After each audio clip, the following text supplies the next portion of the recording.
does psychology help us to understand what conscience is? To start with, we have to realize that psychology is not a monolith and uses different methods and concepts depending on particular field. So, from the behavioral perspective, people develop conscience, although behaviorists don't introduce exactly this term, observing other people and imitating them.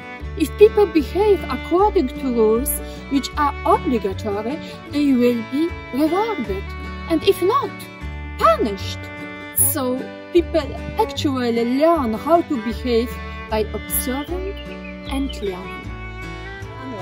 The social psychological perspective is slightly different. We are not copying the behavior of others.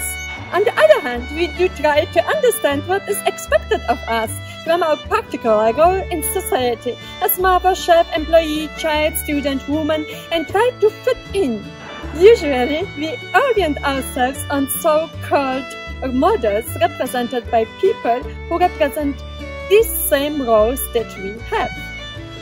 Identifying with them, we not only tend to follow them by their salient characteristics, like type of clothes, consumer style, but in order to diminish the in-group discrepancy, we try to adjust in our way of thinking, judging, etc.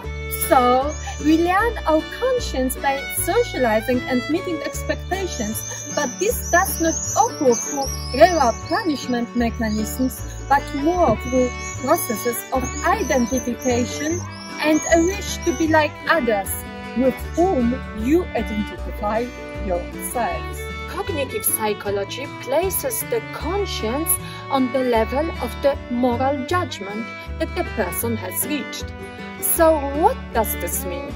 It is referring to the idea that we learn morals step by step, moving from one stage of moral development to another. This idea was developed by Kohlberg, see further modules, and refers to the cognitive process where in our decisions we are able to consider wider and wider circle of persons. For instance, not only the interest of myself or my family, but of the community, state, or even the whole humanity. This has an impact on our moral judgment, which is based on rules which are obligatory within the sequential cycles. For example, your conscience at lower level of moral development is alarming you if you leave the tap water on because your mother, father will get angry.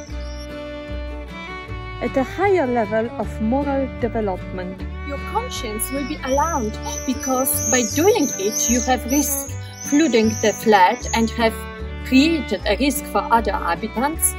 Finally, on the last level, your conscience is alarming you because you have harmed nature, which is so necessary to make our humanity survive.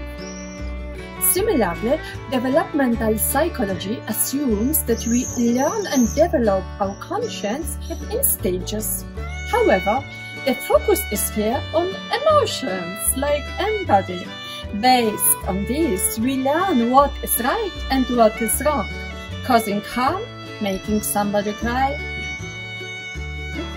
Psychoanalysis explains the conscience as something that is situated in the superego.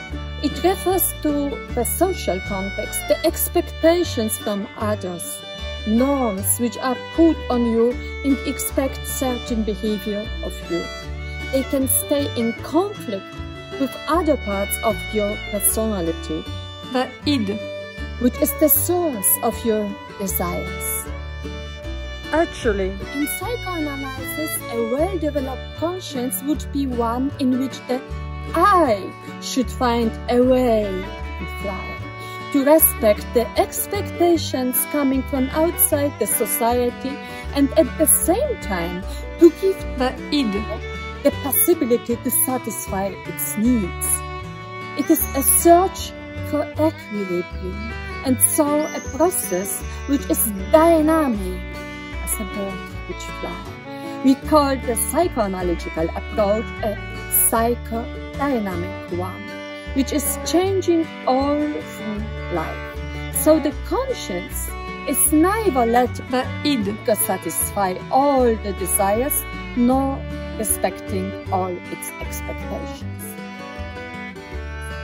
As employers, we would possibly wish that our employees would have a well-developed conscience. What can we do to achieve this? Social psychology teaches us about good role models and peers in the work environment.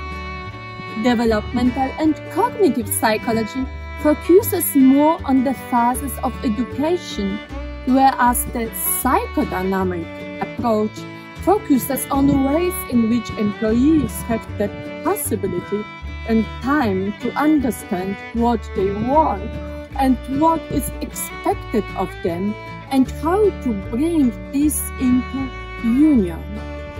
How do you experience your conscience? Which of these psychological approaches do you like most? Which one is most helpful for you to understand other people?